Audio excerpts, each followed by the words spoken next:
Tem uma planta no quintal das avós brasileiras que ninguém precisa apresentar pelo nome para você reconhecer.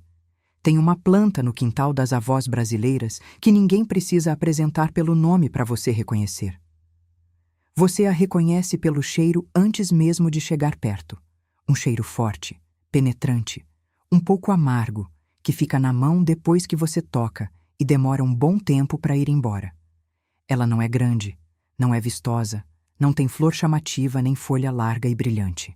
Ela é miúda, ramificada, de um verde acinzentado que parece guardado, como se ela não quisesse chamar atenção à toa. Mas todo mundo que passou a infância perto de uma avó sabe que essa plantinha discreta era tratada com um respeito diferente das outras. Ninguém arrancava a folha dela sem pedir licença, ninguém chegava chegando sem cuidado. E havia sempre um lugar especial reservado para ela, perto da entrada, perto do portão, como se ela fosse uma guardiã silenciosa de tudo que havia dentro daquela casa. Se você ficar comigo até o final desse vídeo, vai descobrir a história completa dessa planta que o povo brasileiro aprendeu a respeitar há séculos, de onde ela veio, o que as tradições mais antigas diziam sobre ela, como usá-la do jeito certo no seu lar e por que ela ainda hoje merece um lugar de honra em qualquer quintal que se preze. Eu me lembro do dia em que vi essa planta pela primeira vez com consciência do que estava vendo. Não foi no quintal da minha própria casa. Foi na casa da minha avó Conceição, numa tarde de sábado em que eu estava ajudando ela a varrer o terreiro. Tinha um pé dela num canto da cerca, não era grande, não era imponente, mas era tratado com uma atenção diferente de tudo o que crescia ao redor. Minha avó Conceição não deixava ninguém arrancar folha sem pedir licença primeiro. Ela dizia que a planta ouvia, que ela sentia, e que quem chegava sem respeito ia embora sem o que veio buscar. Eu era criança e achava aquilo o máximo, ficava imaginando aquela plantinha miúda escutando a gente falar no terreiro. Mas com o tempo, eu fui entendendo que o que minha avó Conceição estava me ensinando naquele momento era algo muito mais profundo do que uma história sobre planta que escuta. Ela estava me ensinando que certas coisas da natureza merecem ser tratadas com reverência, que existe uma diferença entre pegar e receber, entre arrancar e colher, e que essa diferença importa muito mais do que parece à primeira vista. Essa planta é a arruda, e ela é muito mais antiga do que o Brasil, muito mais antiga do que a América. Ela vem do Mediterrâneo, daquelas regiões quentes e secas onde o sol bate forte e as ervas crescem concentradas, cheias de aroma, cheias de resina, como se guardassem dentro de si o calor da terra onde nasceram. Os gregos e os romanos já conheciam a arruda há mais de 2000 anos e não a conheciam como planta de quintal comum. Eles a usavam em rituais, em remédios, em preparos que misturavam o físico com o espiritual de um jeito que para eles era completamente natural, porque a separação entre corpo e espírito, entre medicina e fé, era uma coisa que ainda não existia naquele tempo. Um estudioso romano que escreveu sobre plantas e natureza com uma riqueza de detalhes impressionante, citou a arruda como uma das ervas mais valiosas que ele conhecia, dizendo que ela tinha mais de 80 usos diferentes. 80. Numa época em que cada planta era um recurso precioso, quando o conhecimento sobre ervas era questão de sobrevivência, uma planta com 80 usos era considerada um tesouro absoluto, algo que você não deixava para trás por nada. Quando os portugueses chegaram ao Brasil, a arruda veio junto. Ela atravessou o Atlântico nas malas e nos baús dos colonizadores, nos conhecimentos das mulheres que viajavam, nas memórias das ervanárias que sabiam que certas plantas não podiam ser deixadas para trás de jeito nenhum. E aqui ela encontrou um ambiente que a recebeu com braços abertos, não só o clima, que ela aguentou bem, mas o imaginário das pessoas que já estavam aqui e das que vieram depois. Os povos indígenas tinham seu próprio repertório de plantas sagradas e medicinais. Os africanos que foram trazidos à força trouxeram consigo um conhecimento profundíssimo sobre ervas e sobre o papel das plantas nas dinâmicas espirituais e comunitárias. E quando tudo isso se encontrou no chão brasileiro, A arruda ganhou uma dimensão nova, uma camada de significado que ela não tinha nem no Mediterrâneo, nem na África, nem nas florestas do Brasil, mas que nasceu exatamente do encontro de todas essas tradições num mesmo lugar, num mesmo povo, numa mesma vontade de proteger o que era amado. No Brasil, a arruda virou símbolo de proteção. Não de uma forma abstrata, não de uma forma que você precisa estudar para entender. De uma forma concreta, vivida, presente no dia a dia das pessoas comuns. A arruda é a planta que você coloca na entrada de casa para afastar o olho gordo. É o ramo que a benzedeira usa quando vai benzer uma criança que está chorando sem parar e ninguém sabe o motivo. É a erva que a avó coloca dentro do bolso do neto antes de ele sair para uma viagem longa, quase sem dizer nada, como quem faz uma coisa óbvia que dispensa explicação. É o cheirinho forte que a gente associa imediatamente à memória de alguém mais velho, de um cuidado recebido num momento de fragilidade, de uma mão carinhosa que sabia o que estava fazendo mesmo quando a gente era pequeno demais para entender. E esse papel de protetora que a arruda desempenha no imaginário popular brasileiro não caiu do céu. Ele foi construído ao longo de séculos de observação, de experiência, de histórias contadas e recontadas, de curas que aconteceram e foram atribuídas a ela, de males que foram afastados e que as pessoas associaram à sua presença silenciosa e cheirosa no canto do quintal. Antes de continuar, eu preciso parar um momento e te perguntar uma coisa que vem do coração. Você já passou por um período em que parecia que tudo ia mal ao mesmo tempo, que as coisas não andavam, que a energia da sua casa estava pesada, que você se sentia vigiado por algo que não conseguia nomear, um peso que não era físico, mas que você sentia em tudo, no cansaço que não passava, na sensação de que algo estava errado, sem que nada de concreto explicasse? Muita gente passa por isso e fica em silêncio, achando que é frescura, achando que não vai ser compreendido se falar. Mas esse sentimento é real, e as antigas sabiam disso muito bem. Se você já viveu isso ou está vivendo agora, escreve aqui nos comentários. Já senti minha casa precisando de proteção e não sabia o que fazer. Eu leio cada comentário com carinho. Eu estou aqui de verdade. E saber que essa conversa chegou até você já me diz que eu estou no caminho certo. A arruda tem um cheiro que não dá para confundir com nada. Forte, penetrante, um pouco amargo, um pouco resinoso. O tipo de cheiro que fica na mão depois que você toca a planta e que demora um bom tempo para ir embora. E esse cheiro não é por acaso. As substâncias que dão esse aroma à arruda são as mesmas que fazem dela uma planta tão especial do ponto de vista das propriedades que o povo sempre reconheceu ao longo do tempo. O cheiro forte afasta insetos. Isso as antigas sabiam muito antes de qualquer estudo confirmar. Casas onde havia arruda no quintal tinham menos mosquito, menos praga, e isso foi observado e transmitido como conhecimento prático de geração em geração, de boca em boca, de quintal em quintal. Mas o que as mais velhas também diziam é que o cheiro da arruda limpa o ambiente de uma forma que vai além do físico, que onde a arruda está presente, as energias negativas encontram mais resistência. Eu não vou te dizer que tenho como provar isso no laboratório, porque não tenho.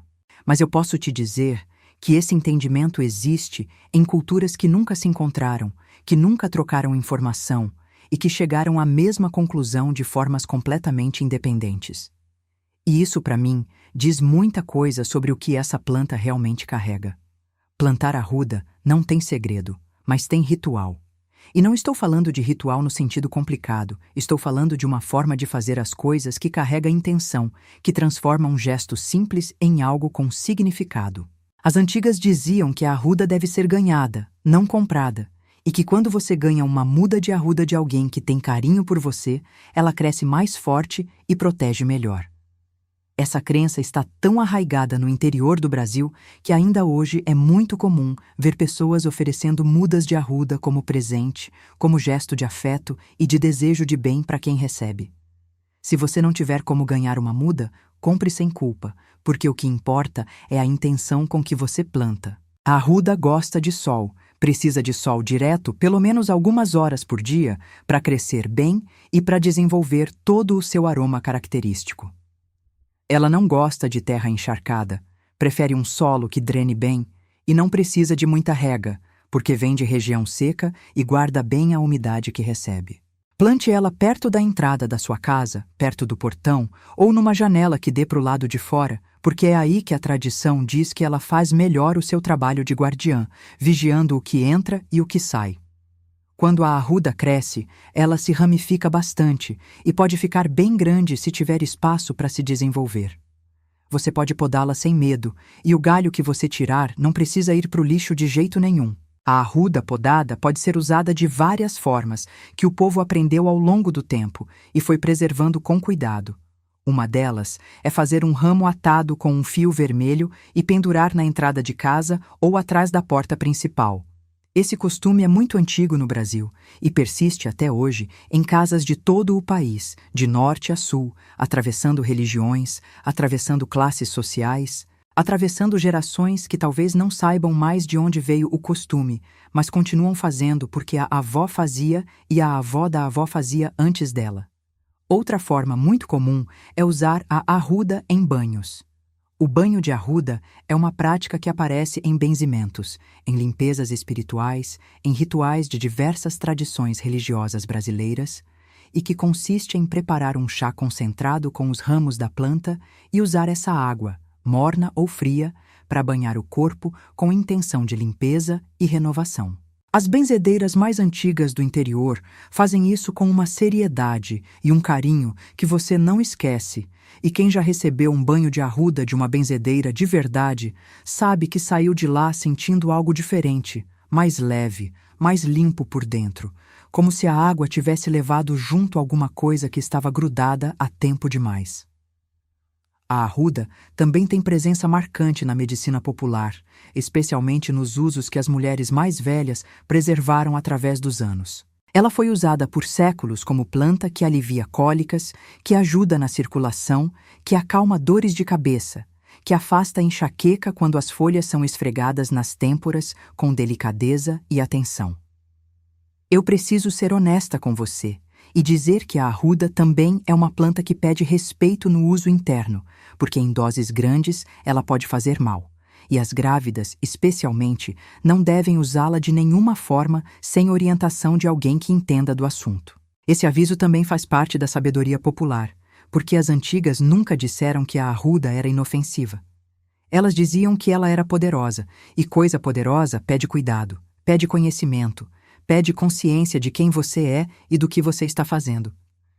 A reverência que minha avó Conceição tinha pela arruda não era medo nem superstição cega, era o reconhecimento de que uma planta com tanto poder precisa ser tratada com saber, com respeito, com a humildade de quem sabe que não sabe tudo.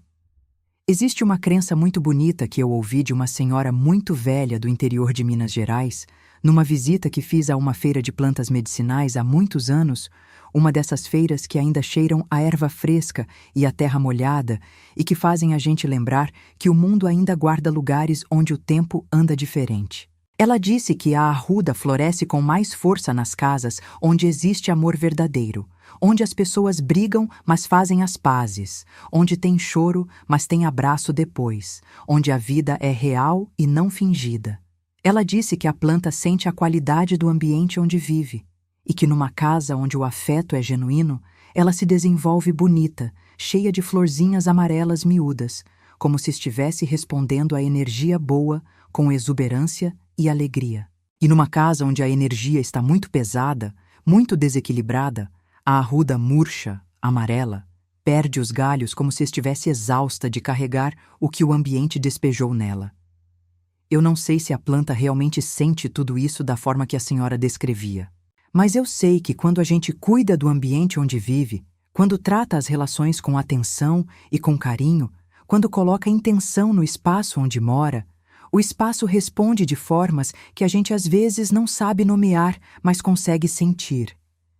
Tem algo que me emociona muito quando eu penso na trajetória da arruda pelo mundo. Ela saiu do Mediterrâneo, atravessou a Europa, atravessou o oceano, chegou a um continente que ela nunca tinha conhecido e aqui ela foi recebida, abraçada, incorporada à vida cotidiana de um povo inteiro, com uma naturalidade que só acontece quando algo encontra o lugar onde realmente pertence.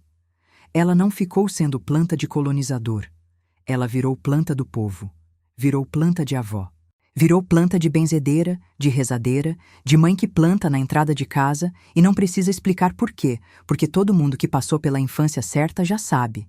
E esse processo de adoção, de incorporação, de transformação de uma planta estrangeira em símbolo genuinamente brasileiro.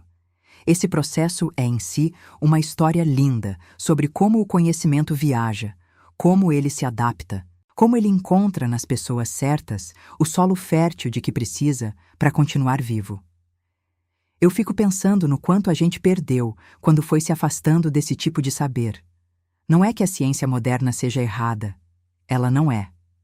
Mas ela resolveu, em algum momento, que só era válido o que podia ser medido, pesado, provado num laboratório com equipamentos caros e protocolos rígidos. E tudo que não cabia nessa caixinha foi sendo chamado de superstição, de ignorância, de coisa de gente sem estudo. Só que o conhecimento popular não é superstição. É observação acumulada ao longo de gerações, testada na vida real, em corpos reais, em casas reais, por pessoas que dependiam desse saber para sobreviver e para proteger quem amavam. Quando uma avó planta arruda na entrada de casa, ela não está fazendo isso porque leu em algum lugar que devia fazer.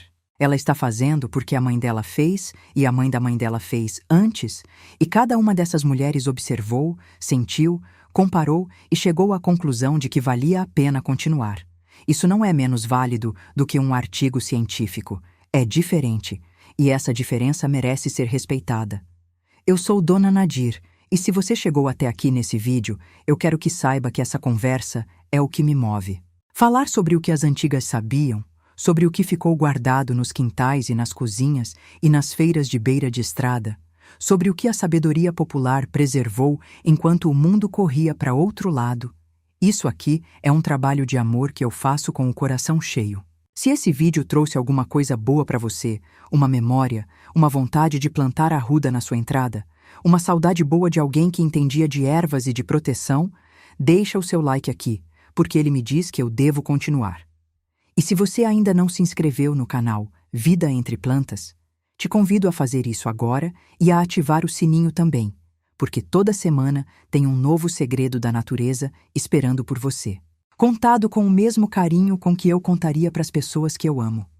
Até o próximo vídeo, cuida bem das suas plantas, cuida bem da sua casa e lembre que certas proteções começam numa sementinha plantada com fé.